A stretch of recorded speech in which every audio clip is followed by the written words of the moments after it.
Hagia so ఇప్పుడు దాకా కనుక ఈ ఛానల్కి సబ్స్క్రైబ్ చేసుకోకపోతే కనుక వెంటనే సబ్స్క్రైబ్ చేసుకోండి for all the latest updates on latest technologies, digital transformations, UI సంబంధించినవి. ఇంకా ఏదన్నా టిప్స్ అన్నా ఇంటర్వ్యూ క్వశ్చన్స్ కింద మీకు హెల్ప్ అవ్వాలన్నా కూడా నేను ఇందులో మొత్తం అప్డేట్ చేస్తాను. ఇప్పుడు ఈ వీడియోలో నేను చెప్పేది ఏంటంటే మెయిన్ డేటా సైన్స్, ఈ మెషిన్ లెర్నింగ్ ఎగ్జాంపుల్స్ ఎక్కడెక్కడ ఏం వాడతారు. నేను ఆల్రెడీ ఒక వీడియోలో చెప్పున్నాను, మీకు డిస్క్రిప్షన్లో లింక్ ఉంది. సో దానికి వెళ్తే ముందు నేను ఆల్రెడీ ఏఐ గురించి ఏమేమి చెప్పే ఇన్ఫర్మేషన్ అంతా ఏముందో మీకు క్లియర్గా అప్డేట్ ఉంటుంది.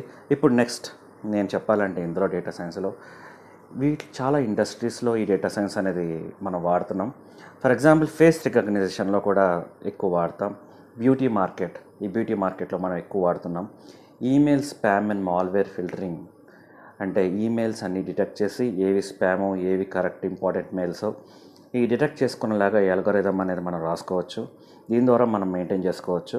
ఫర్ ఎగ్జాంపుల్ స్పామ్కి రెగ్యులర్గా కొన్ని వర్డ్స్ ఉంటాయి. ఆ వర్డ్స్ ఏంటంటే ఫ్రీ అని ఉండటం, డిస్కౌంట్స్ ఉండటం, లేకపోతే ఈమెయిల్ ఐడిలో కొన్ని చేంజెస్ తోటి ఒరిజినల్కి రిలేటెడ్గా దగ్గరలో ఉండేలాగా కొన్ని ఈమెయిల్స్ ఉండటం, లేకపోతే సబ్జెక్ట్ కామన్గా ఎవరు రాసే వాళ్ళు ఉంటారో ఆ రకంగా కామన్గా కొన్ని సబ్జెక్ట్స్ రాస్తారు అవి, లేకపోతే ఫ్రమ్ అనేది, టు అనేది, ఇంకా వేరే టెక్స్ట్ కలర్స్ ఎక్కువ వాడేసి, లేకపోతే హైలైట్స్ ఎక్కువ చేసేసి ఇలాంటివి స్పామ్ ఈజీగా ఐడెంటిఫై చేయడం కొన్ని ఫిల్టర్స్ కొన్ని కామన్గా వాడే ఐటమ్స్ ఉంటాయి. వాటి ప్రకారం మనం ఐడెంటిఫై చేసుకోవచ్చు. బ్యూటీ మార్కెట్లో వాడతాము. బ్యూటీ మార్కెట్లో ఏంటంటే మీ ఫేస్ కంప్లెక్షన్, మీ ఫేస్లో ఉన్న ఫెయిర్నెస్ ప్రకారం మీకు ఏది కరెక్ట్గా అప్లై చేసుకోవడానికి కాస్మెటిక్స్ ఏమైతే ఉన్నాయో లేకపోతే అవన్నీ ఈజీగా రికమెండ్ చేసుకునేలాగా బ్యూటీ మార్కెట్లో అది హెల్ప్ అవుతుంది. అండ్ ఫేస్ రికగ్నిషన్ సిస్టమ్తో మన సెక్యూరిటీ గురించి, లేకపోతే మనకున్న ఏజ్ ప్రకారం, మనకున్న ఇది ప్రకారం మనం ఏంటో ఐడెంటిఫై చేసుకునేలాగా ఆల్రెడీ కొన్ని యాప్స్ ఉన్నాయి. సో ఆ రకంగా మనం మెషిన్ లెర్నింగ్లో కూడా మనం అల్గరిథమ్స్ అని వాడి చేసుకోవచ్చు. థర్డ్ ఏంటంటే online fraud detection. Online fraud చేసేవాళ్ళు ఏ రకంగా అప్రోచ్ అవుతారు, ఏ రకంగా జనాల్ని మనకి ఫస్ట్ ఇన్వాల్వ్ చేసి ఏ రకంగా వాళ్ళు ట్రాన్సాక్షన్ యూజ్ చేస్తారు, ఫస్ట్ ఆ స్టెప్స్ అన్నీ ఆల్రెడీ ఉంటాయి. కాబట్టి అందులో నుంచి మన హిస్టరీ తీసుకుని దాని ప్రకారం మనం డిటెక్ట్ చేసుకునేలాగా ఉంటుంది. Disease identification next. For example ఏదన్నా డిజీజ్ వచ్చే ముందు సిమ్టమ్స్ అనేవి చాలామందికి రెగ్యులర్గా కామన్గా ఉంటాయి. అవన్నీ మనం ట్రాక్ చేసి 3-4 డిజీజ్ సిమ్టమ్స్ తీసుకుని ఆ రకమైన డిజీజ్ ఐడెంటిఫికేషన్ తోటి, ఫర్ ఎగ్జాంపుల్ కోవిడ్లో అయినా ఏంటంటే స్నీజెస్, లేకపోతే డ్రై కాఫ్, లేకపోతే స్టేజ్ తెలియకపోవటం, ఇవన్నీ కామన్ సిమ్టమ్స్ కాబట్టి సో ఇలాంటివి స్టార్ట్ అయినప్పుడు ఏ మెడిసిన్స్ తీసుకోవాలి అని రికమెండేషన్ తోటి చేయొచ్చు. ఈ రకంగా కూడా మనకి ఈ అల్గరిథమ్స్ అని వాడి, ఈ డేటా సైన్స్ అల్గరిథమ్స్ అని వాడి, మెషిన్ లెర్నింగ్ అల్గరిథమ్స్ అని వాడి ఇంప్లిమెంట్ చేసుకునేలాగా చేసుకోవచ్చు. అండ్ పర్సనలైజ్డ్ ట్రీట్మెంట్ గురించి ఏదంటే, first of all personalise treatment అంటే మనం ఆల్రెడీ డాక్టర్ తోటి అలైన్ అయిపోయి అన్నీ ఉన్నప్పుడు, ఆల్రెడీ ఏదైనా మనకి హెల్త్ కండిషన్ డిగ్రేడ్ అవుతున్నప్పుడు సో ఆల్రెడీ ఎస్ఎంఎస్ వెళ్ళిపోవటం, డాక్టర్కి అలార్మింగ్ మెసేజ్ వెళ్ళిపోవటం, ఏదో డేంజర్ జరుగుతుందని చెప్పి వెంటనే తెలిసిపోవటం, ఆ తర్వాత మెడిసిన్స్ గురించి మెసేజెస్ మీకు రావటం, ఆ తర్వాత ఏదైనా దగ్గరలో ఉన్న ఎవరైనా ఫ్రెండ్స్ ఉన్నా లేకపోతే ఏదైనా కమ్యూనిటీ అనేది ఆ యాప్ ద్వారా మీరు బిల్డ్ చేసుకుంటే కనుక దాని ద్వారా వాళ్ళు మీ దగ్గరికి వచ్చి ఇన్ఫర్మేషన్ ఇచ్చేలాగా సో ఈ రకంగా కూడా దీంట్లో డెవలప్మెంట్ జరుగుతుంది. ఈ ట్రయల్స్ కూడా జరుగుతున్నాయి. నెక్స్ట్ క్లినికల్ ట్రయల్స్ కూడా జరుగుతున్నాయి ఈ విషయంలో కనుక. ఇవన్నీ ఎంఎల్ అండ్ డేటా సైన్స్ వాడినప్పుడు చాలా బెనిఫిట్స్ ఎక్కువ ఉంటాయి. అండ్ క్లౌడ్ కంప్యూటింగ్ వల్ల చేసిన తర్వాత కూడా ఇంకొకటి ఏంటంటే క్యారెక్టర్ రికగ్నిషన్ కూడా చాలా పాపులర్ నవ్వేడేస్.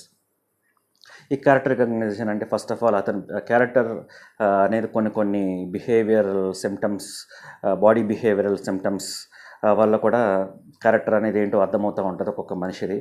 సో అతను కూర్చునే విధానం, అతను మాట్లాడే విధానం, అతను నడిచే విధానంలో కూడా అప్పుడప్పుడు డిఫరెన్సెస్ అన్నీ ట్రాక్ చేసి ఆ రకంగా అతని క్యారెక్టర్ ఏంటో, అతనితో ఏం మాట్లాడాలి, ఎలా మాట్లాడాలి, తను ఏం ఎక్స్పెక్ట్ చేస్తున్నాడు, లేకపోతే తను ఇలా ఉన్నాడు అని చెప్పి మనకి సో ఈ రకంగా క్యారెక్టర్ బిహేవియర్ వియర్డ్ క్యారెక్టర్ ఉన్నప్పుడు అతను ఏమేం పనులు చేశాడు అంటే తన బిజినెస్లోని లేకపోతే తన పర్స్పెక్టివ్స్లోని ఇలాంటివన్నీ ఆల్రెడీ ట్రాక్లో ఉన్నప్పుడు దాని ద్వారా ఐడెంటిఫై చేసి క్యారెక్టర్ రికగ్నిషన్ అనేది చేసి మనకు ఒక ఈజీగా అర్థమవుతుంది.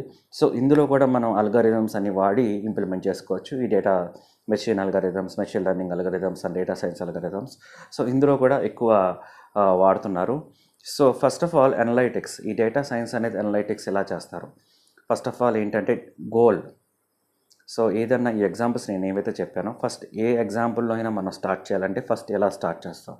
ఫస్ట్ ఆ గోల్ ఏంటో అర్థం చేసుకుంటాం, ఈ గోల్ని డిఫైన్ చేస్తాము.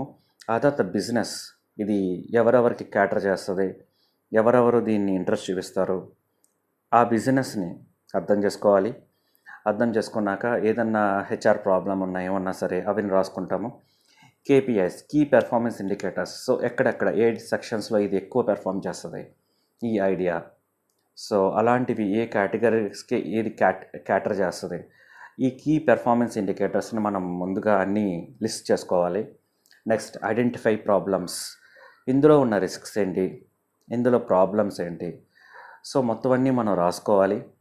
ఆ తర్వాత ఈ ప్రాబ్లమ్ స్టేట్మెంట్స్ కింద దాన్ని మార్చాలి.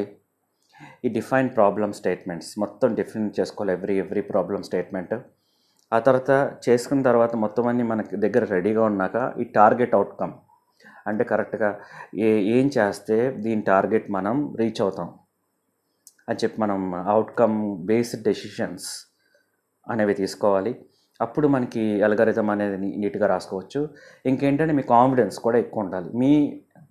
మీరు ఆ ప్రోడక్ట్ మీద ఎంత నమ్మకం ఉన్నారు, ఆ నమ్మకం వేరే వాళ్ళు వచ్చి ఏదన్నా ఇది పనిచేయదు లేకపోతే ఇది వర్క్ అవ్వదు అన్నప్పుడు మీ దగ్గర ఒక కాన్ఫిడెన్స్ తోటి ఉండాలి. ఆ కాన్ఫిడెంట్గా మీరు సమాధానం చెప్పే విధంగా ఆ ప్రోడక్ట్ గురించి లేకపోతే ఆ యాప్ గురించి మీ కాన్సెప్ట్ గురించి మీ మీద మీకు నమ్మకం ఉండాలి.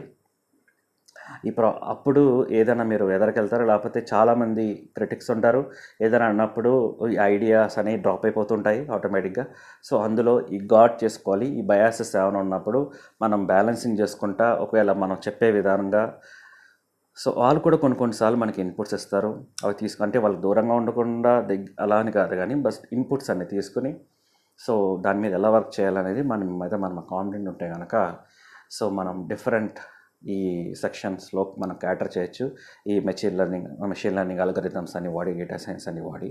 సో ఫస్ట్ ఆఫ్ ఆల్ ఈ ఎక్స్పీరియన్స్ తోటి మనకున్న డేటా అంతా అన్క్లీన్ చేసిన తర్వాత ఇన్ని చేసిన తర్వాత జాట్ డౌన్ చేసి క్వశ్చన్స్ అన్ని రాసుకుని ఆ తర్వాత ఎన్ని అవర్స్లో పనిచేస్తామో, ఎన్ని అవర్స్లో అవుతుంది, ఈ ఎస్టిమేషను ఇదంతా తర్వాత వస్తుంది.